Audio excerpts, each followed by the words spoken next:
a lot of the younger generations are falling for this one because it seems Yes. better than credit card debt. Right. Well, right. it's a couple of payments and I'm done. There's no interest until there's fees, until you That- miss the payment. And until you just buy more crap than what you need. I mean, that's the craziest thing about that is It's it a shows psychological you mind it game. is where you're like, oh, I only have to pay that. Well, I'll buy a couple extra more things. No, you're spending more money doing that. So cutting that all off and yes, living within your means is so crucial.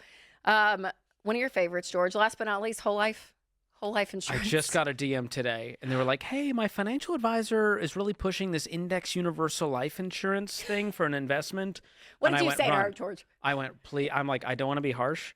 Fire him immediately and run far, far away. George, Kamel, and Rachel Cruze tackle the dangerous obsession with comparing your wealth, and the truth gets uncomfortable fast. From flashy lifestyles to fake financial success, they expose why keeping up with everyone else can quietly destroy your money. As the myths get shattered, the truth hits hard, and this becomes a brutal financial wake-up call. Subscribe now to Debt Disaster Daily for more financial chaos. Most of the viewers watching this channel are not subscribed, so consider subscribing. You can always change your mind later. Without further ado, let's jump in.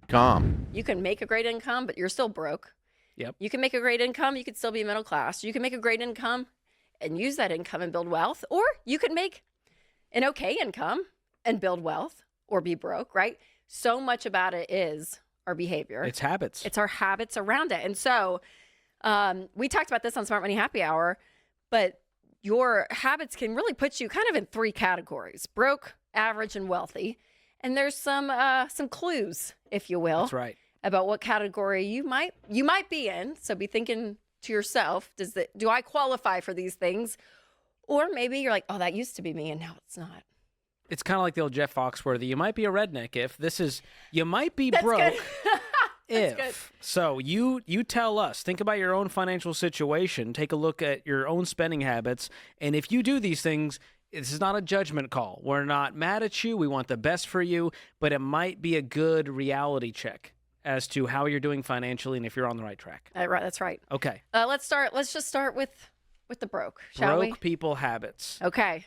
This one is probably the saddest one on the list, which is payday loans and title loans. You see these in low-income areas. They look like abandoned Pizza Huts. They're open like 24/7, and these are high-interest, short-term loans that spiral into a debt cycle or cost you like your car. And It's high collateral. interest, 100%. I mean, like, it's insane. Because like, they don't it's- disclose it. It's just, well, it's a $20 fee to go get $500. You don't realize That's right. that's Cash 4,000% advance. interest. I mean, all of those, and they prey on the middle or on the lower class. Like they do. They go into these low income areas, and it's evil. It's horrible. It takes advantage of people that do not need to be taken advantage of, and it's just awful. But when you get stuck in that cycle, you're paying high interest debt, and you just feel like you can't get out of it, and that will keep you broke if you stay in that life. So, next is rent to own and cash advances. Oof. I just mentioned kind of that. Yeah.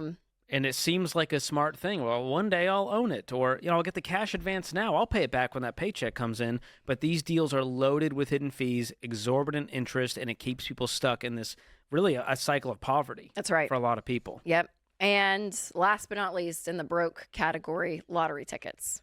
Yeah. So per zip code, if your state has a lottery, you can see it's usually the low income zip codes is where the highest amount of money is paid to lottery tickets.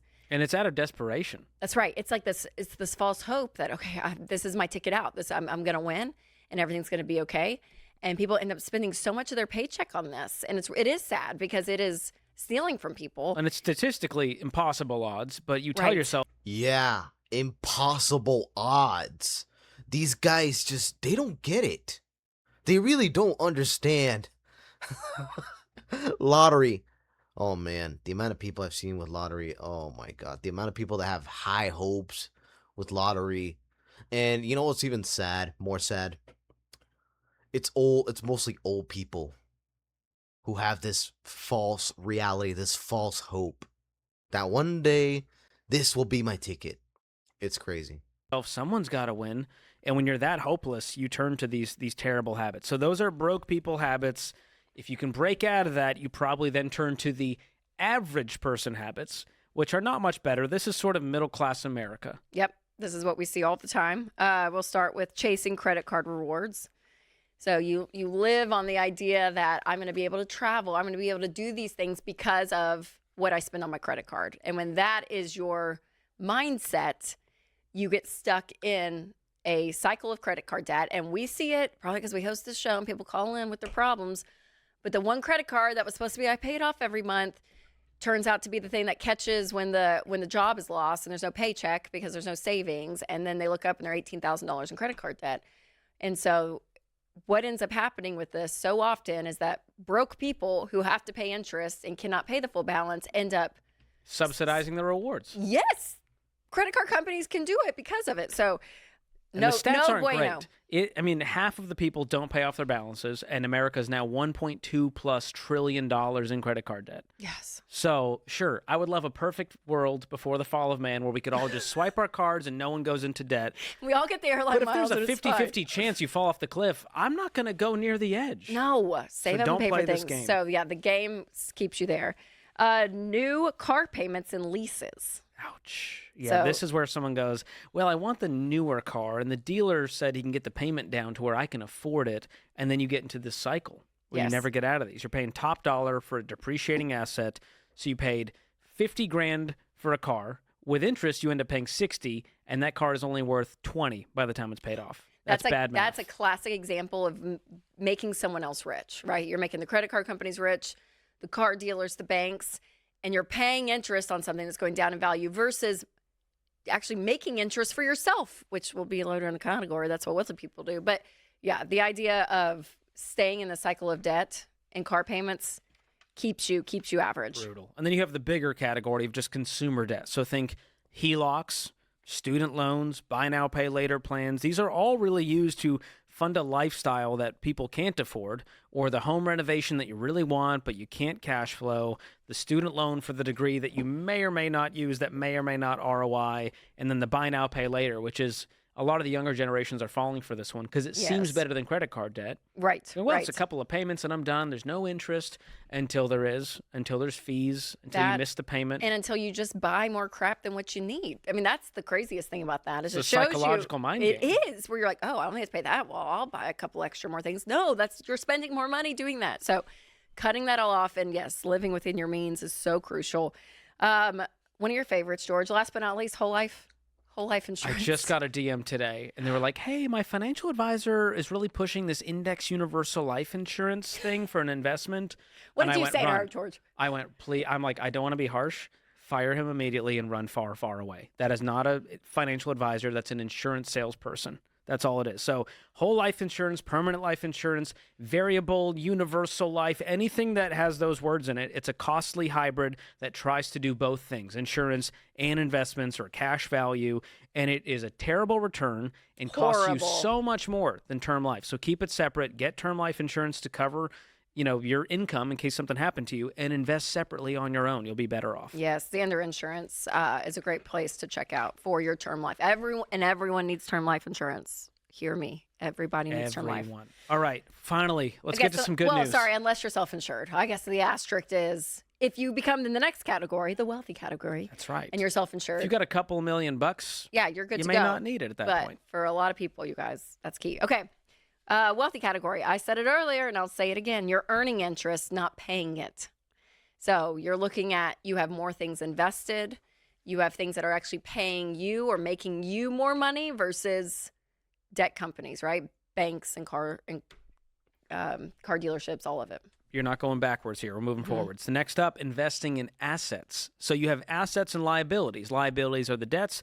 Assets are things that actually hold their value and make you money. So think stocks, mutual funds, real estate. These are not going to depreciate and lose value.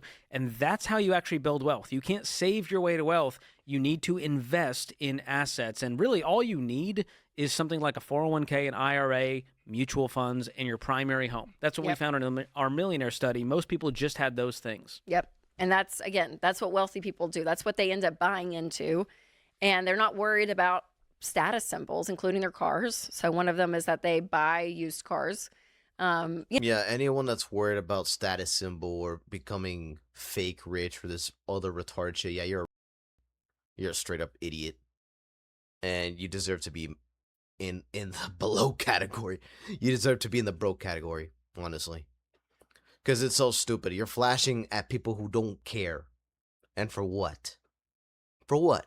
You know, they're probably nice, like a nice, you know, truck or something. It doesn't have Yeah. to be a beater It car. doesn't have to be crappy, but they're like, listen, let someone else take the, you know, depreciation when they drive it off the lot. I'll buy a 2-year-old car and we'll be good to go. I'll pay significantly less because of it.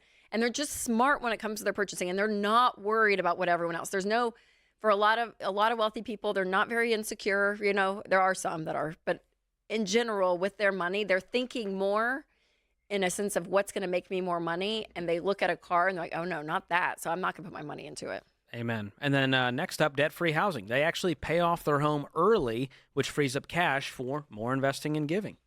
And last but not least, living below their means.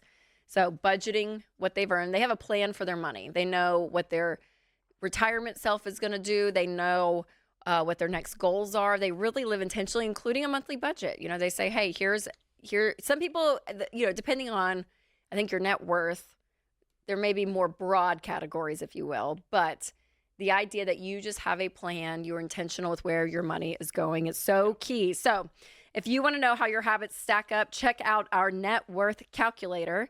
And if you have a negative net worth, hey, listen, you may want to look at some of these habits again and say, is this me? And what can I do to get out of debt? So we'll drop that calculator in the show notes, a link to it. So make sure to check it out. Well, guys, that's the end of the video. Broke, average, or wealthy?